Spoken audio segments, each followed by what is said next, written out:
Léa, tu sais ce que je vais te demander? Ah putain. Tu vas me demander si les cinémas ont rouvert, c'est ça? Est-ce qu'ils ont réouvert, Alors Léa? Non, les cinémas n'ont pas réouvert. Je suis sincèrement désolée de vous dire ça. Oh, Et, c'est dommage. Figurez-vous que aujourd'hui, ça fait exactement 100 jours que les salles de cinéma sont fermées en France. Et on se demande bien à qui profite le crime. Hein.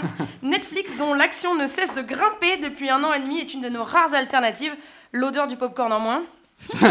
Il est de bon ton quand on est cinéphile de critiquer Netflix, pas parce que ce self-service de film va finir par tuer le cinéma, le lieu, pas parce qu'il ne respecte pas les auteurs en recadrant les œuvres, pas parce que le catalogue français est tout pourri comparé à celui outre-Atlantique, mais bien parce qu'ils ne produisent que des films de merde. Aïe, aïe, aïe. Eh bien, figure-toi que non. Attendez, je sors la petite affiche, voilà, parce qu'il y a eu un petit bug, tout va bien. Eh bien, figure-toi que non, parce qu'il a fallu une pandémie et des conditions de tournage extrêmement restrictives pour que Netflix sorte enfin un excellent film vendredi dernier. Il s'agit de Malcolm et Marie, écrit et tourné dans le plus grand secret en quarantaine. 12 personnes autorisées sur le tournage, avec les stars Zendaya qu'on a vu dans les Spider-Man et John David Washington, le héros de Tenet. Alors, de quoi parle ce film, Léa? De Malcolm et Marie, j'imagine.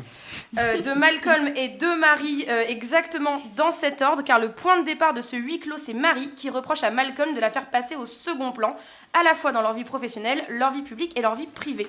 Malcolm est un jeune réalisateur promis à un superbe avenir, il l'a appris ce soir, il est sur un petit nuage, mais dès que le couple rentre chez eux, Marie va provoquer l'explosion de cette bulle de bonheur en révélant à son conjoint ce qui lui déplaît dans sa manière de la traiter. À partir de là, le couple ne va cesser de jouer au chat et à la souris pendant 1h30 pratiquement sans ellipse. Aussi bien dans la forme que dans le fond, on est face à un Before Sunrise, le film culte de Richard Linklater, mais inversé. Dans ce dernier, on assistait en temps réel à la formation du couple Ethan Hawke et Julie Delpy, alors qu'ici, un couple se défait sous nos yeux impuissants. Nos yeux, parlons-en, le film est en noir et blanc, mais surtout tourné en 35 mm. Ce choix donne une image granuleuse d'une beauté vraiment surprenante et s'associe avec une lumière sublime et un cadre parfait, n'ayons pas peur des mots. Le film en dit énormément, autant par sa mise en scène que ses dialogues. L'auteur-réalisateur Sam Levinson livre un discours franchement osé. Il demande l'affranchissement de la politisation systématique dès qu'un artiste noir fait quelque chose.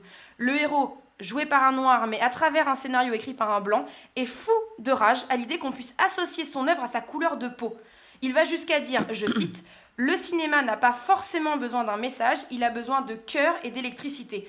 Il assure que l'identité d'un metteur en scène, d'un auteur, ne doit pas impacter notre vision de son œuvre. Qu'il soit hétéro, gay, noir, juif, ça ne devrait pas changer notre vision de son film. » Et je pense que j'ai pas été autant d'accord avec le message politique d'un film depuis très, très longtemps. Mais il n'y a pas que l'artiste dans ce film, il y a aussi sa muse, fragile, frêle et en même temps dominante. Il faut se rendre à l'évidence, Zendaya est devenue une adulte, une femme magnétique, une boule d'émotion et de justesse.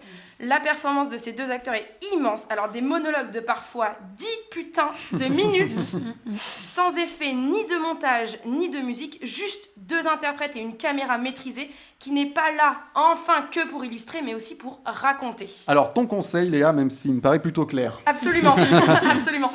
Le film réussit à combiner le parfait dosage entre la virtuosité des comédiens et le génie du réalisateur, où les silences en disent autant que les dialogues. Sam Levinson livre un flot de monologues exquis dont on ne voit pas la fin, mais c'est aussi quand un seul mot suffit, et mon mot à moi, c'est bravo. Merci et bravo, Léa. Merci. Et c'est sur Netflix. Netflix On le depuis rappelle. vendredi, ouais.